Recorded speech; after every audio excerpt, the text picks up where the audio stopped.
Bonjour à tous. Alors je vais essayer de trouver le bon dosage pour le micro pour pas que ça fasse trop de bruit bizarre. C'est bon, le son est pas trop nasillard, pas trop fort, c'est bon. Parfait. Donc merci Laurent et Nuage Vert pour cette invitation. On s'est vu souvent cette année, mais j'espère que ce sera pareil les années à venir. Voilà, donc je vais vous parler de la relation plante-insecte, qui est une relation qui date de très très longtemps. Auparavant, je commencerai souvent mes interventions comme ça. Je pourrais vous poser une question de savoir combien d'espèces d'insectes sont présentes, ont été identifiées en France. Avez-vous une petite idée? Juste pour cibler, on entend des chiffres très, très différents. Mais avez-vous, alors vous pouvez vous tromper, vous ne serez pas noté, il n'y a pas de souci. Combien? 500 000 à ma gauche. Avez-vous d'autres propositions? Oh là, 1 million, là c'est beaucoup trop là. Non? En fait, on a recensé à ce jour 37 000 espèces d'insectes en France. Hein. Bon, le chiffre évolue régulièrement.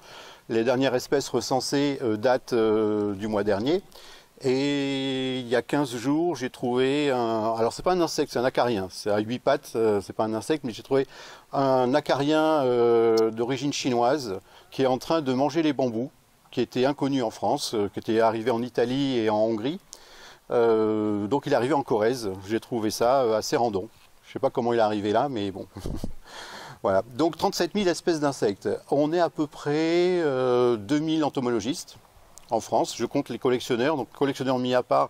Je mets les collectionneurs à part parce que les collectionneurs, ils comptent surtout sur leur collection. C'est un outil de convoitise, il ne faut pas la montrer, c'est un peu un petit trésor. Et je mets à part donc les collectionneurs et les entomologistes, donc ceux qui font progresser la connaissance, qui publient, qui échangent. Voilà. Donc on a à peu près 1000 entomologistes pour 37 000 espèces d'insectes à étudier. Je fais le parallèle avec les mammifères. Avez-vous une petite idée du nombre de mammifères recensés en France? Mammifères, alors les oiseaux, les poissons, les grenouilles. Combien? Les vertébrés. Oui, oui, voilà. Oui, pardon, j'ai dit mammifères. Les vertébrés, pardon. Je commence à avoir soif. Alors, 30 000. Avez-vous d'autres propositions? Non, 1000, voilà. On est à peu près à 1000 vertébrés. Donc 37 fois moins. Et à titre d'exemple, la LPO, je crois, de mémoire, a environ 50 000 adhérents, uniquement pour les oiseaux. Donc vous voyez la différence de traitement qu'il y a entre les insectes et les vertébrés. Il y a énormément d'insectes et on est très peu, donc il y a beaucoup de place. Si vous voulez vous mettre en entomologie, on vous accueillera. Il y a de la place, il y a des groupes entiers qui n'ont jamais été étudiés depuis le 19e, donc on ne sait rien du tout. Voilà. Donc pour revenir à notre relation plante-insecte, c'est une relation donc qui est très ancienne. Les premiers insectes, les insectes primitifs, datent de la fin de l'ère primaire, hein, il y a environ 400 millions d'années. Ils sont arrivés à peu près de manière un peu concomitante avec les premières plantes. Mais les premiers insectes étaient surtout carnassiers. Ils mangeaient des petits animalcules qu'ils trouvaient dans les litières. Ils étaient carnivores, ils mangeaient d'autres insectes. La relation avec les insectes est venue beaucoup plus tard, avec le développement des plantes, des arbres, des fougères arborescentes. On a tous l'image au secondaire là, du Jurassique, de ces forêts de fougères arborescentes, de prêles géantes. Et donc les insectes ensuite ont évolué. Alors ils ont évolué avec leurs pièces buccales. On se base sur l'anatomie des pièces buccales pour évaluer, estimer la façon dont ils se nourrissaient. Et on a beaucoup, parmi les insectes primitifs, d'insectes qui ont des mandibules plus ou moins acérées. Alors celles qui sont très acérées étaient des mandibules de carnassiers, et des mandibules un peu plus costauds étaient des insectes qui consommaient des feuilles, des végétaux. Des capricornes, des chrysomèles. Chrysomèles, vous connaissez, non? C'est les dorifores. Voilà, donc c'est la famille des dorifores. Ce sont des insectes qui vont manger des feuilles. Et donc ça, c'est il y a 200 millions d'années à peu près. Et pendant très très longtemps, la relation plante-insecte était uniquement une relation de phytophages, donc de mangeurs de végétaux, qui mangeaient soit du bois, soit des feuilles en général. Parce que les végétaux de l'époque n'avaient pas encore de fleurs. Les plantes à fleurs sont arrivées beaucoup plus tardivement, il y a 150 millions d'années à peu près. Et là, il y a une révolution dans le monde des insectes qui a occasionné des changements anatomiques et des changements de comportement. Avec l'arrivée des fleurs, on a vu arriver des insectes qui vont fréquenter les fleurs, des pollinisateurs. Donc c'est l'arrivée des abeilles, et de tous les insectes, les papillons, les tripes, voilà, tout un tas d'insectes qui vont aller fréquenter les fleurs et qui vont polliniser, mais complètement malgré eux. Hein, quand un insecte pollinise, il n'a rien à foutre de ce qui se passe pour la plante. Lui, ce qui l'intéresse, c'est d'aller chercher du nectar pour nourrir sa descendance. Et au passage, il récupère sur ses poils des grains de pollen qu'il va diffuser de plante en plante. Voilà. Donc c'est complètement fortuit la pollinisation pour l'insecte. Et donc voilà, à partir de ces 150, 200, 250 millions d'années, on commence à avoir les faunes qu'on voit actuellement. Les insectes primitifs se sont éteints pour la plupart. Alors parmi les insectes primitifs, vous avez tous en tête ces grandes libellules là, de 50 cm d'envergure que vous avez déjà vu dans des reportages ou dans des séries documentaires. Donc, il y avait également des grands mille-pattes de 50 cm de long. Alors on n'est pas dans les insectes, on est dans les myriapodes, mais c'était les précurseurs.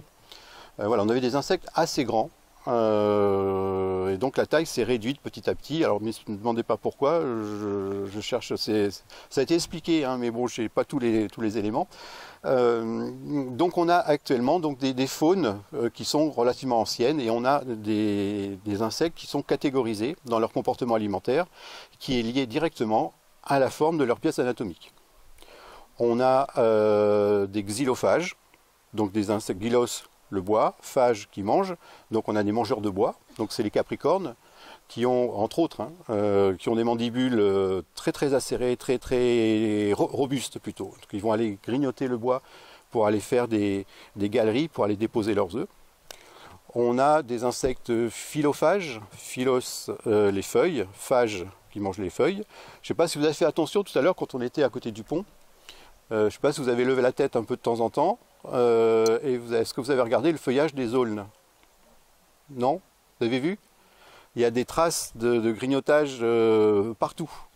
Donc c'est pour dire que là, je vais chercher une trace d'activité d'un vertébré autour de vous. Bon, à part l'Homo sapiens qui est venu tondre, qu'est-ce qu'on voit strictement aucune trace. Alors que si on regarde les feuilles, on s'aperçoit qu'il y a plein d'insectes. Il y avait des milliers d'espèces, des milliers d'individus, pardon, à côté du pont, qui ont consommé les feuilles de l'aulne. Là, on n'a pas de milliers de vertébrés. Pour vous dire que le comportement des vertébrés et des invertébrés sont complètement différents. Il y a à la fois le nombre, la biologie, qui diffèrent terriblement.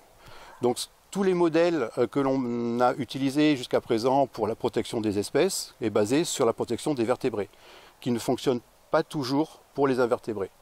Le fait de protéger une espèce, si c'est efficace pour les invertébrés, c'est moyennement efficace. Le plus efficace pour les invertébrés, c'est de protéger son habitat. Si on coupe tous les aulnes, on coupe toute la ripisylve, là dont nous a parlé Florian tout à l'heure, si on coupe toute la ripisylve, l'insecte n'est pas protégé, mais il n'aura plus de nourriture et il va disparaître. Et c'est des insectes qui font très peu de distance pour aller d'un point à un autre. Donc si on ne protège pas l'habitat d'un insecte, il y a très peu de chances que l'insecte, s'il est menacé, il y a très peu de chances qu'il se maintienne. Voilà. Donc pour revenir à nos insectes pollinisateurs, on a vu donc avec l'arrivée des fleurs le gros cortège de pollinisateurs que constituent les abeilles, donc les hyménoptères. Hyménos c'est membrane, ptère l'aile, donc c'est les ailes membraneuses. Donc c'est toutes les abeilles, les guêpes, les frelons, qui n'ont pas toujours bonne presse, mais qui sont aussi des pollinisateurs. Donc on a actuellement, en France, on a recensé près de 1000 espèces d'abeilles. 1000 espèces d'abeilles différentes. Une seule fait du miel, l'abeille à miel, Apis mellifera. Une seule vit dans les ruches, Apis mellifera, qui a été sélectionnée pendant des centaines d'années. Les Égyptiens élevaient déjà des abeilles dans des ruches. Et ces dernières années, la sélection a été un petit peu plus intensive. On a sélectionné une certaine population d'abeilles à miel pour sa productivité en miel et sa douceur. Et on en paye les conséquences aujourd'hui, puisque c'est des espèces qui sont très dociles, qui ne savent plus se défendre. Et quand le frelon asiatique est arrivé, eh ben, elles se sont fait manger. Elles n'avaient plus du tout un caractère agressif. Donc on met pas mal en cause le frelon asiatique. Ah, merci Laurent. Monsieur de la santé. Oh, c'est trop gentil. Merci. Merci, je le mets là, j'en reprends un petit peu. Et donc quand le frelon est arrivé, donc elle n'a pas pu se défendre. Donc on met en cause ce fameux frelon. Mais je pense qu'il faut aussi mettre en cause tout le travail de sélection des apiculteurs avec une dérive intensive, comme dans tous les élevages, qui favorise aussi l'attaque des abeilles par le frelon. Voilà. Donc chez ces abeilles, on a deux grands groupes, les abeilles à langue courte et les abeilles à langue longue. Parce que vous voyez un petit peu à quoi ça peut servir. Voilà. Pour aller chercher le nectar. Les abeilles en langue longue vont aller dans les corolles longues et les abeilles à langue courte vont aller dans les fleurs à corolle courte. Et en ce moment, vu l'évolution de nos paysages et de la végétation, on a beaucoup moins de cultures de sainfoin, de plantes à corolle longue. Les abeilles à langue longue sont en train de disparaître. Elles sont très menacées. Parce qu'on a essentiellement des cultures de plantes à corolle courte, du colza, du tournesol, toute la grande partie des fleurs que l'on va trouver, les marguerites, ce sont des corolles courtes. Et donc nos abeilles à langue longue, parmi elles les bourdons, sont particulièrement menacées. En plus de cette menace de la raréfaction de la ressource alimentaire, on a ce fameux changement climatique dont on parlait aussi. Actuellement, nous avons en Corrèze 24 espèces de bourdons.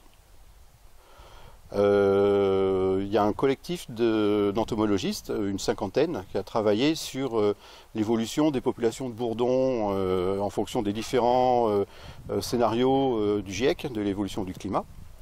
Et le scénario médian, je n'ai pas pris le pire, hein, sinon on va pleurer. J'ai pris le scénario médian et dans 100 ans, avec ce scénario médian qui compte pour une augmentation de 2 ou 3 degrés, je crois, hein, c'est ça. De 23 espèces, on passe à 3 espèces de bourdons en Corrèze. Alors, on dit souvent, mais oui, mais bon, d'autres espèces vont arriver par le sud. Et non. Les bourdons sont des espèces qui ont leur maximum de biodiversité dans les régions alpines et nordiques. Bon, le maximum de biodiversité chez nous, c'est les Alpes. Et puis en Europe, il faut aller en Norvège, Suède, où on a énormément, c'est là le foyer de la diversité de ces espèces. Sur le cortège méditerranéen, le pourtour méditerranéen, pardon, il y a pratiquement pas d'espèces de bourdons. Comment? Oui, pour le moment.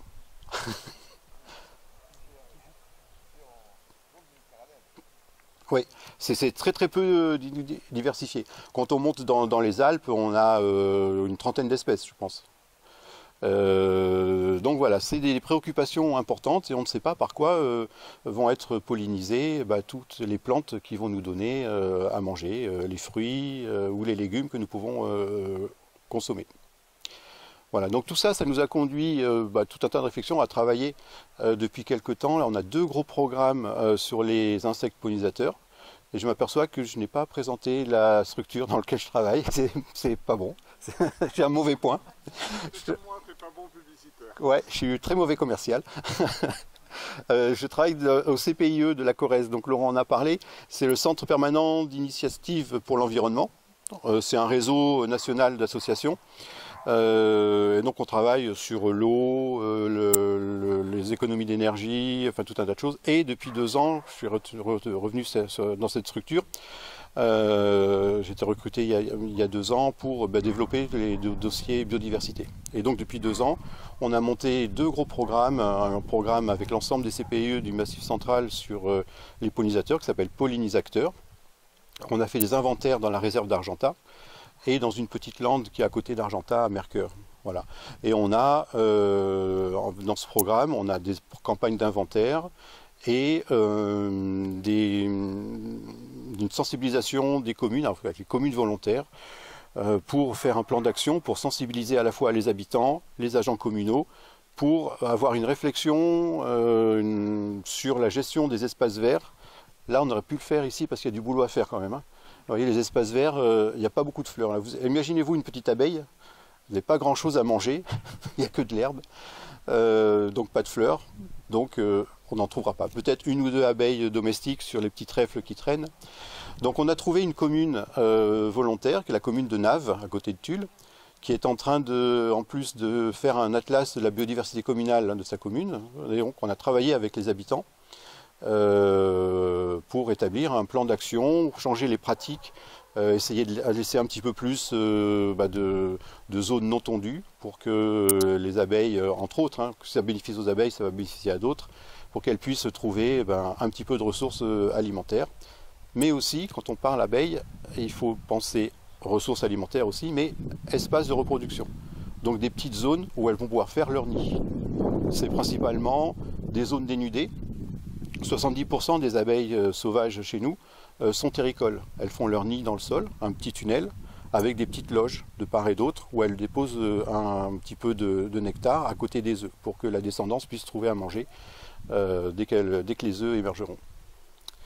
Voilà, donc on a travaillé sur on a fait un petit fascicule, hein, un plan d'action qui sera distribué aux habitants pour essayer de changer leurs pratiques dans leur jardin pour que les jardins soient plus accueillants. Voilà, on a un deuxième programme qui est en cours. Là, il faut que je le finisse. Là, je devrais être en train de rédiger, Laurent. Là. Ça va pas. Il faut que je rédige la fin du programme pour fin septembre. De 4 pages que tu fais pour nous, c'est ça? C'est un travail. Je suis content parce que c'était mon premier dossier au CPIE. On était lauréat. J'ai arrivé depuis 15 jours. Ça y est, on était bon. On avait un dossier. Donc, j'ai eu un bon point. Ma direction était contente. C'est un programme qu'on a baptisé Polyroute, qui a pour objectif de travailler avec les gestionnaires de routes, la DIRCO, la Direction interrégionale des routes, pour les routes gérées par l'État, et Vinci Autoroute pour la Corrèze. Donc la 89 en gros et la 20 pour la Corrèze. Et donc avec ce programme, on a fait des inventaires sur les talus d'autoroute.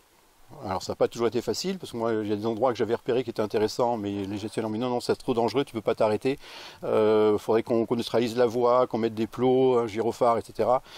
Donc on a choisi des endroits un petit peu plus sécurisés, qui ont donné aussi de bons résultats. En 1 an d'inventaire, on a réussi à identifier 82 espèces d'abeilles sur les talus autoroutiers.